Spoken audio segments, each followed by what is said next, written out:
अब के सुरेश जी उम्मीदवार हैं इंडिया ब्लॉक की तरफ से, कैसे देखते हैं? देखिए, अगर प्रधानमंत्री मोदी जी का बुलडोजर वाला एटीट्यूड नहीं बदलता तो हमें भी अपनी तरीके से संघर्ष करना पड़ेगा। प्रधानमंत्री कहते एक चीज़ है, करते कुछ और। कल कहा था सहमति का, और आज जो उप अध्यक्ष का पद है वो देने के लिए तैयार नहीं। तो अगर पहले जैसा ही अहंकार बरकरार रहेगा तो हमारा भी लोकतंत्र को बचाने का और सदन की गरिमा को बचाने का संघर्ष बरकरार रहेगा। और इसीलिए हमने अपनी तरफ से के सुरेश जी उनको आगे हमने किया है। सर, लेकिन आपको पता लगता नंबर्स तो है नहीं सर, किस तरीके से आप लोग फिर आगे करेंगे? क्या ये लड़ाई सिर्फ ये सिंबल के तौर पे है, दिखाने के लिए?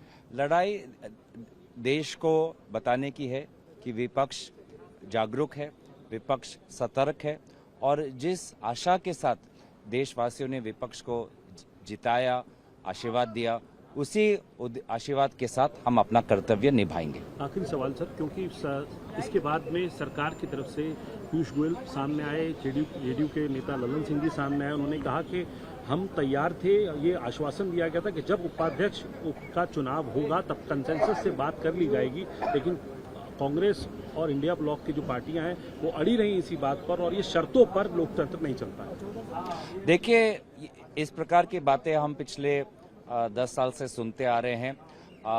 सत्ता पक्ष कभी भी जिम्मेवारी नहीं लेना चाहता। सत्ता पक्ष हमेशा विपक्ष पर उंगलियां उठाता है। ये जब उनके 300 सांसद थे तब भी ये था, आज उनके 300 से कई सांसद कम हो गए हैं, तभी भी वही रवैया है। तो प्रधानमंत्री मोदी जी के नेतृत्व में भाजपा का रवैया पहले जैसा ही है।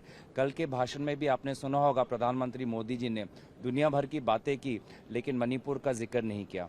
गर्मी से कितने लोगों की मृत्यु हुई उसका जिक्र नहीं किया। नीट, नेट, COET से कितने बच्चे परेशान हैं उसका जिक्र नहीं किया।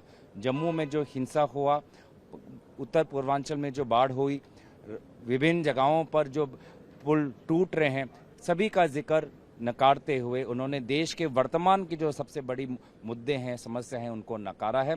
तो ये जो अहंकार का जो उनका स्वभाव है वो उसको हमें तोड़ना है। देशवासियों ने हमें बल दिया है और इस अहंकार को हम आने वाले समय में और तोड़ेंगे। अब के सुरेश जी उम्मीदवार हैं इंडिया ब्लॉक की तरफ से, कैसे देखते हैं? देखिए, अगर प्रधानमंत्री मोदी जी का बुलडोजर वाला एटीट्यूड नहीं बदलता तो हमें भी अपनी तरीके से संघर्ष करना पड़ेगा। प्रधानमंत्री कहते एक चीज़ है, करते कुछ और। कल कहा था सहमति का, और आज जो उप अध्यक्ष का पद है वो देने के लिए तैयार नहीं।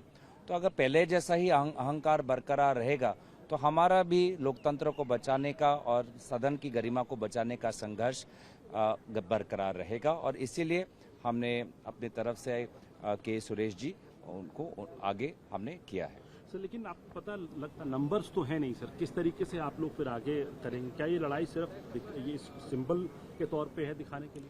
लड़ाई देश को बताने की है कि विपक्ष जागरूक है, विपक्ष सतर्क है, और जिस आशा के साथ देशवासियों ने विपक्ष को जिताया, आशीर्वाद दिया, उसी आशीर्वाद के साथ हम अपना कर्तव्य निभाएंगे। आखिरी सवाल सर, क्योंकि इसके बाद में सरकार की तरफ से पीयूष गोयल सामने आए, जेडीयू के नेता ललन सिंह जी सामने आए, उन्होंने कहा कि हम तैयार थे। ये आश्वासन दिया गया था कि जब उपाध्यक्ष का चुनाव होगा तब कंसेंसस से बात कर ली जाएगी, लेकिन कांग्रेस और इंडिया ब्लॉक की जो पार्टियां हैं वो अड़ी रही इसी बात पर, और ये शर्तों पर लोकतंत्र नहीं चलता है। देखिए, इस प्रकार की बातें हम पिछले 10 साल से सुनते आ रहे हैं।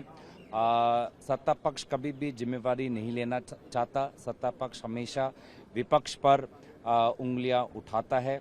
ये जब उनके 300 सांसद थे तब भी ये था, आज उनके 300 से कई सांसद कम हो गए हैं, तभी भी वही रवैया है। तो प्रधानमंत्री मोदी जी के नेतृत्व में भाजपा का रवैया पहले जैसा ही है। कल के भाषण में भी आपने सुना होगा, प्रधानमंत्री मोदी जी ने दुनिया भर की बातें की, लेकिन मणिपुर का जिक्र नहीं किया। गर्मी से कितने लोगों की मृत्यु हुई उसका जिक्र नहीं किया। नीट, नेट, COET से कितने बच्चे परेशान हैं उसका जिक्र नहीं किया। जम्मू में जो हिंसा हुआ, उत्तर पूर्वांचल में जो बाढ़ हुई, विभिन्न जगहों पर जो पुल टूट रहे हैं, सभी का जिक्र नकारते हुए उन्होंने देश के वर्तमान की जो सबसे बड़ी मुद्दे हैं, समस्या हैं, उनको नकारा है। तो ये जो अहंकार का जो उनका स्वभाव है, वो उसको हमें तोड़ना है। देशवासियों ने हमें बल दिया है और इस अहंकार को हम आने वाले समय में और तोड़ेंगे।